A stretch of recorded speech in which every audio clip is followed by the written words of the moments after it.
আপনি কি জানেন? প্রতিদিন আমরা গড়ে ৫ থেকে ৬ ঘন্টা সময় মোবাইলের পর্দায় কাটিয়ে দিচ্ছি।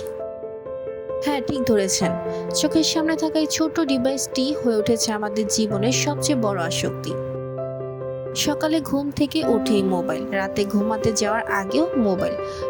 পরিবারের সদস্যদের সঙ্গে কথা বলার সময়, এমনকি রাস্তা দিয়ে হাঁটার সময় চোখ আমাদের স্ক্রিনেই।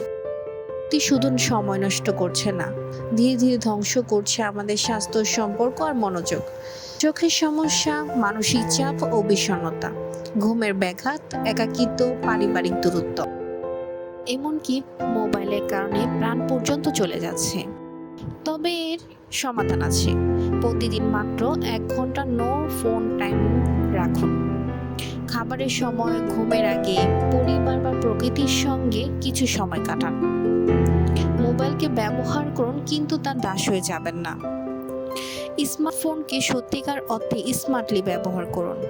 নিজেকে সময় দিন, পরিবারকে সময় দিন, জীবনকে উপভোগ করুন বাস্তব জগতে, not just in pixel. Mobile আসক্তি থেকে মুক্ত থাকুন, নিজের ও প্রিয়জনের জন্য সচেতন হন।